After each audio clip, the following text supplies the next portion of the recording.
Willkommen and bienvenue. Welcome once again to another one of my live streams. I'm very pleased to be joined in the virtual studio by Hamish McLay of Search and Convey. Now, you've seen us both talking about a variety of topics, mostly about what the hell's going on within the property market. You've also seen us both as part of the Property Quorum, something that happens every Thursday at 10 o'clock, where Hamish and two other experts are joined by myself and a special guest to talk about really things that affect a lot of people within the property business. But today, we are repairing a wrong. We are righting a wrong. We are putting something straight, which is we haven't really talked very much about what Hamish's business is all about. And we are going to sort that out straight away. Hamish, may I toss the ball to you and say, Hamish McLay, what is Search and Convey all about? Right. So this actually goes back to the original concept, which is how we got ourselves going and what we actually started doing. And the work we started doing was investigating, researching on behalf of conveyancers, local authority searches. And when we actually started doing that, there were only solicitors carrying out the work. Can you give me a timeline on this? Our first searches we actually sort of started carrying out in 2004, March 2004. So we're sort of getting fairly close to the 20 years. The big 20? Yes. And at that particular point in time, only sort of conveyancing solicitors could carry out the searches effectively. The law changed in 2007.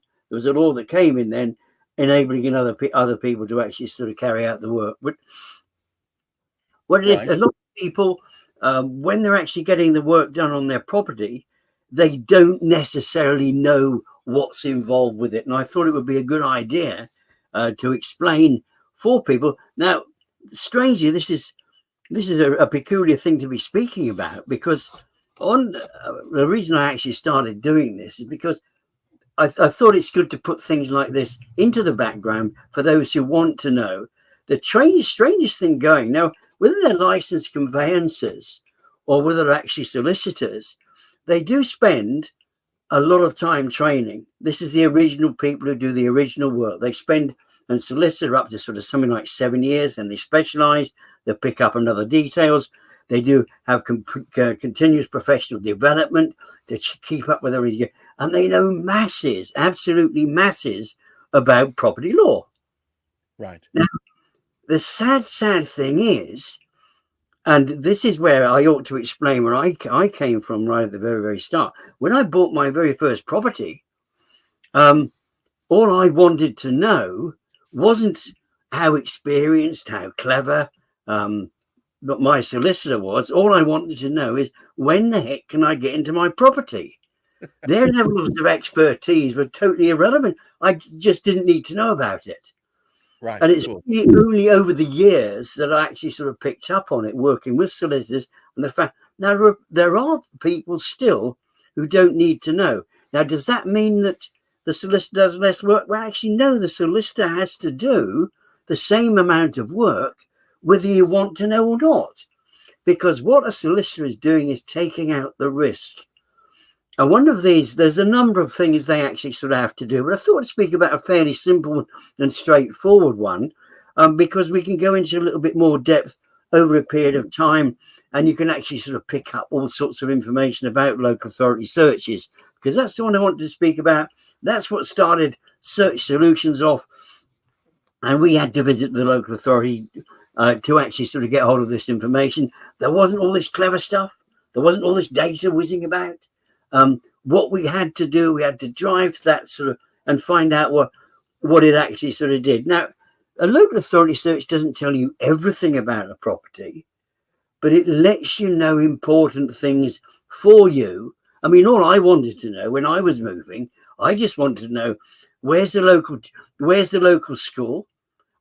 And in fact, it was fantastic. The children could walk there. They could walk to the local library. We walked to the shop. It was absolutely incredible. Because Bicester at that stage was a very small town, but we were exactly the right place. They didn't even need to go anywhere near a main road. to It's actually ideal. It's this, ideal. you know, Ideal for bringing up children. but you know there's something. Well, you probably don't because I haven't told you yet.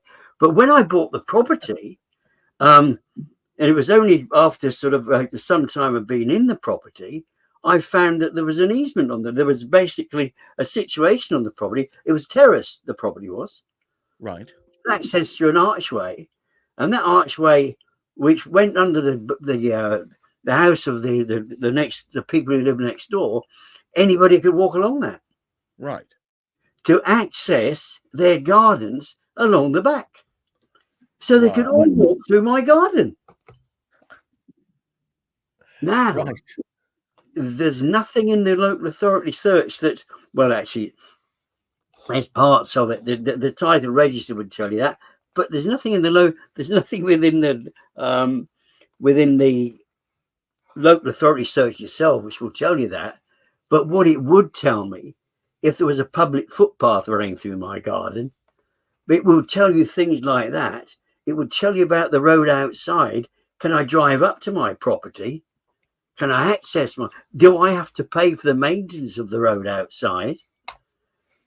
If the property had an extension, did I have permission to actually put the extension there?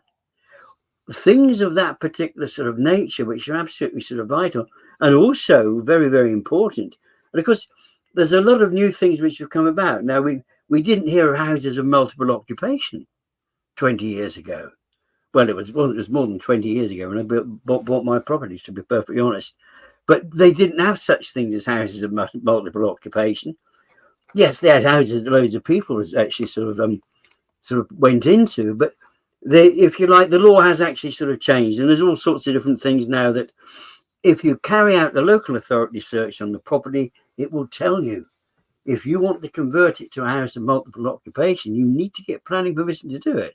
You can't take the house on, then decide to do it, and then try and get some retrospective planning permission, because a lot of people won't let you do it any longer. But searching appears to be, dare I say it, a bit of a dark art.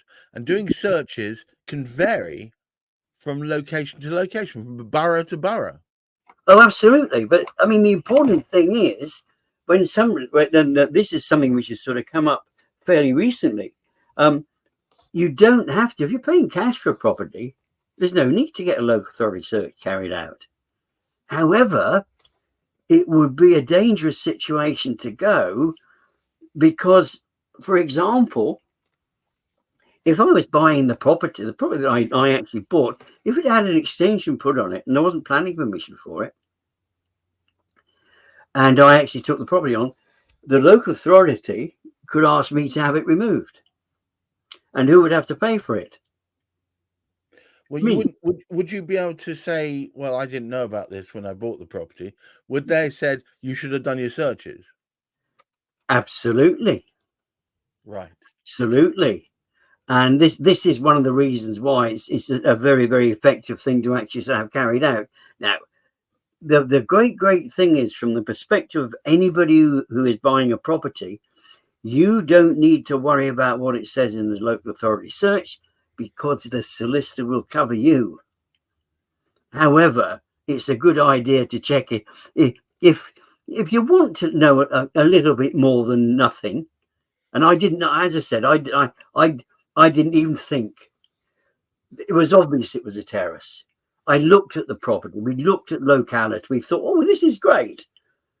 But we didn't actually look at the title register, which in reality I think today I could actually sort of go through and sort of say, hey, Mr. Solicitor, you didn't tell me about that. You should have done.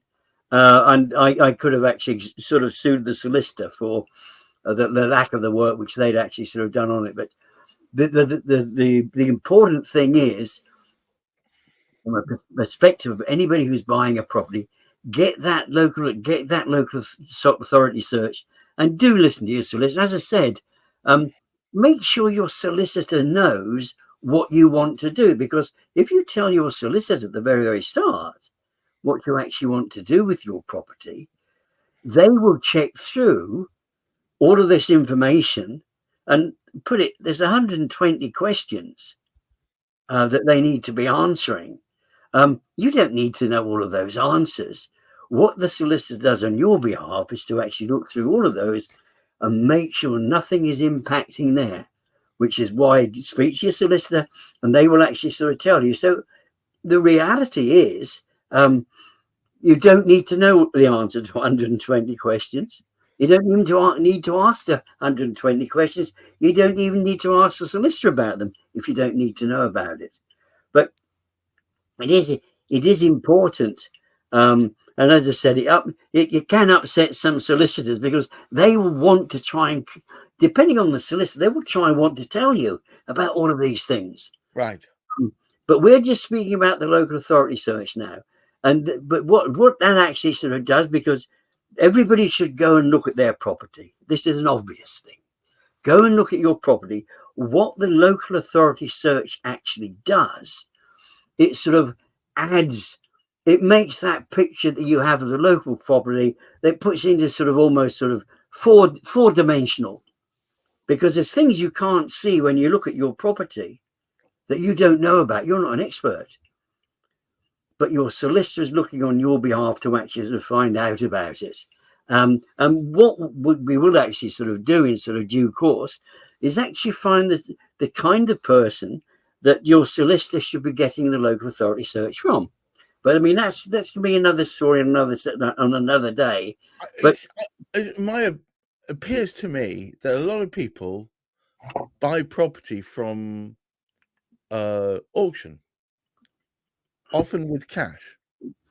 Yes, it seems to be a bit of a lottery whether they bother reading the pack that goes with that property, the info pack.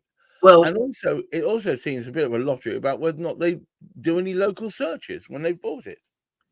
Well, when you actually what is contained within the auction pack, and of course a number of people, there are more properties 20 years ago. Oh, sorry, 40 years ago, because I bought my property. In fact, yes, just over 40 years ago. It was in 1980.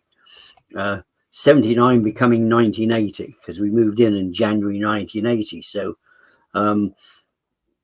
we're rattling up a sort of few years in Bicester now. I haven't lived in the same property all that particular time, and that's when we go back to, yes, very few properties were bought on auction. I mean, that's a more important thing now, and there's nothing wrong with going on auction. You should endeavour to get, and to be quite honest, for the amount of money you're investing in it, you should very, very sensibly get hold of, make sure you yourself go through if you are buying it at auction, this is something to actually look through. Okay, it's best part of 20-page document. Yes. The local authority search, but it is worth actually going through, because it will tell you certain aspects of what you can't do. But the best thing is work with a legal representative, work with a solicitor, because they will actually, because the challenge is with a local authority search, with 120 questions there. When we first started doing the work, I thought, there's nothing on. It's come up with nothing on it. Now, that is absolutely just what you want. You don't want anything on it, because it does mean everything's actually sort of clear. I'd say we need to be careful here. Them saying there are certain things that it's not applicable. It's not applicable. Right. But it does mean if you've had planning permission, it's actually been accepted. There will be some planning record at some going back to it, but what you won't have is something which is coming up as sort of against you, something which is working against what you want to do with the property. But you have very strong opinions about where that legal representation should come from. Oh, absolutely. I mean, it's entirely up to individuals. And as it is, if you're buying at an auction, you're buying if you're buying for cash, you do not have to get the local authority search, because it's your cash. If you're getting a mortgage out of it, if you're trying to borrow money against it, somebody is going to want that.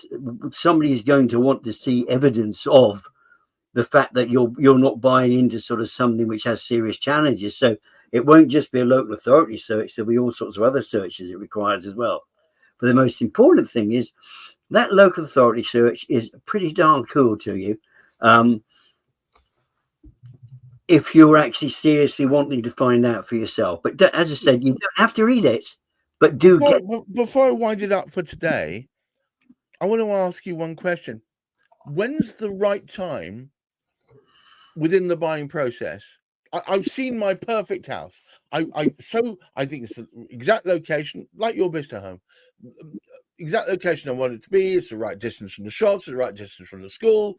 It's walking distance. It's got a low crime rate. All that great stuff. Now, is that the right time to get that search done?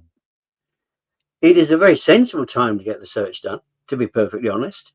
Very often a solicitor won't necessarily, the solicitor wants to make sure everything's underway. And this can be a struggle because unfortunately, if you wait until everything has got underway before you find out about before you send off for that local authority search, you could find something untoward relative to that particular sort of property, which would put you off wanting to buy it. And by that stage, you've already spent good money on surveys and things like that, and you could be out of pocket. And one of the least expensive routes to go down is that local authority search. But it's a safeguard, really. And like you say, sort of, Gareth, it's an excellent idea.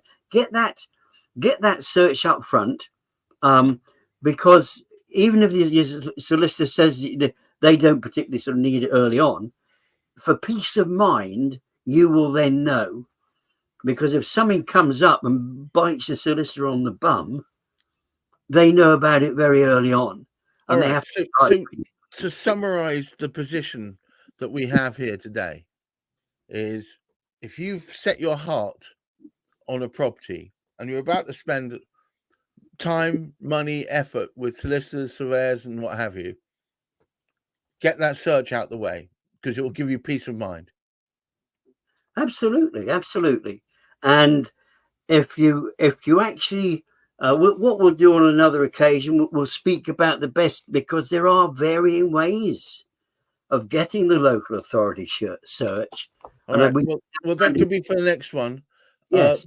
So suffice it for now to say, Hamish's business, Search Convey, is all about that time, that effort, that relatively low expense that will give you the peace of mind knowing that when you plow forward with your solicitor at £1,800 per hour and your surveyor £1,800 per hour, that you're not throwing good money after bad.